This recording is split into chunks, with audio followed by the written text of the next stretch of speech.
How the Grinch Stole Christmas by Dr. Seuss. Every Who down in Whoville liked Christmas a lot, but the Grinch, who lived just north of Whoville, did not. The Grinch hated Christmas, the whole Christmas season. Now please don't ask why. No one quite knows the reason. It could be his head wasn't screwed on just right. It could be, perhaps, that his shoes were too tight. But I think that the most likely reason of all may have been that his heart was 2 sizes too small. But whatever the reason, his heart or his shoes, he stood there on Christmas Eve hating the Whos, staring down from his cave with a sour, grinchy frown at the warm lighted windows below in their town, for he knew every Who down in Whoville beneath was busy now hanging a mistletoe wreath. And they're hanging their stockings. He snarled with a sneer. Tomorrow is Christmas. It's practically here. Then he growled, with his Grinch fingers nervously drumming, I must find some way to stop Christmas from coming. For tomorrow he knew all the Who girls and boys would wake bright and early. They'd rush for their toys. And then, oh, the noise. Oh, the noise, noise, noise, noise. That's one thing he hated. The noise. Noise, noise, noise. Then the Whos, young and old, would sit down to a feast, and they'd feast, and they'd feast, and they'd feast, feast, feast, feast. They would feast on Who pudding and rare Who roast beast, which was something the Grinch couldn't stand in the least. And then they do something he liked least of all. Every Who down in Whoville, the tall and the small, would stand close together with Christmas bells ringing. They'd stand hand in hand, and the Whos would start singing. They'd sing and they'd sing, and they'd sing, sing, sing, sing. And the more the Grinch thought of this Who Christmas sing, the more the Grinch thought, I must stop this whole thing. Why, for 53 years I've put up with it now. I must stop this Christmas from coming. But how? Then he got an idea, an awful idea. The Grinch got a wonderful, awful idea. I know just what to do. The Grinch laughed in his throat, and he made a quick Santa Claus hat and a coat, and he chuckled and clucked. What a great Grinchy trick. With this coat and this hat, I look just like Saint Nick. All I need is a reindeer. The Grinch looked around, but since reindeer are scarce, there was none to be found.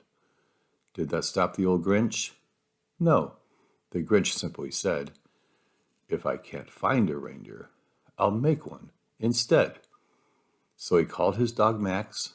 Then he took some red thread, and he tied a big horn on the top of his head. Then he loaded some bags and some old empty sacks on a ramshackle sleigh, and he hitched up old Max. Then the Grinch said, get up, and the sleigh started down toward the homes where the Whos lay a snooze in their town. All their windows were dark, quiet snow filled the air. All the Whos were all dreaming sweet dreams without care.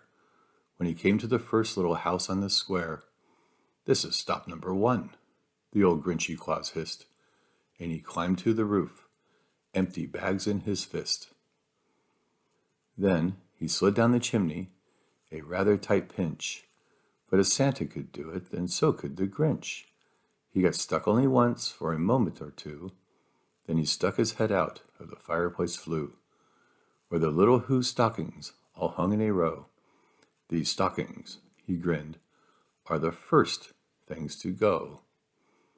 Then he slithered and slunk, with a smile most unpleasant, around the whole room, and he took every present. Pop guns and bicycles, roller skates, drums, checkerboards, tricycles, popcorn, and plums, and he stuffed them in bags. Then the Grinch, very nimbly, stuffed all the bags one by one up the chimney. Then he slunk to the icebox. He took the Who's feast. He took the Who pudding. He took the roast beast. He cleaned out that icebox as quick as a flash. Why, that Grinch even took their last can of Who hash. Then he stuffed all the food up the chimney with glee. And now, grinned the Grinch, I will stuff up the tree. And the Grinch grabbed the tree, and he started to shove, when he heard the small sound like the coo of a dove. He turned around fast, and he saw a small Who, little Cindy Lou who was not more than 2. The Grinch had been caught by this tiny Who daughter, who'd got out of bed for a cup of cold water. She stared at the Grinch and said, Santa Claus, why? Why are you taking our Christmas tree? Why? But you know, that old Grinch was so smart and so slick, he thought up a lie, and he thought it up quick. Why, my sweet little tot, the fake Santa Claus lied, there's a light on this tree that won't light on one side. So I'm taking it home to my workshop, my dear. I'll fix it up there. Then I'll bring it back here. And his fib fooled the child. Then he patted her head, and he got her a drink, and he sent her to bed. And when Cindy Lou Who went to bed with her cup, he went to the chimney and stuffed the tree up. Then the last thing he took was the log for their fire. Then he went up the chimney himself, the old liar. On their walls he left nothing but hooks and some wire. And the one speck of food that he left in the house was a crumb that was even too small for a mouse.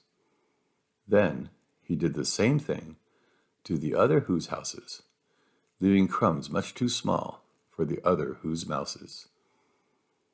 It was 1/4 dawn, all the Who's still abed, all the Who's still a snooze, when he packed up his sled, packed it up with their presents, their ribbons, the wrappings, the tags and the tinsel, the trimmings, the trappings.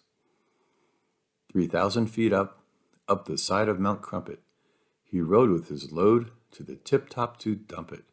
Pooh-pooh to the Who's, he was grinchishly humming. They're finding out now that no Christmas is coming. They're just waking up. I know just what they'll do. Their mouths will hang open a minute or two.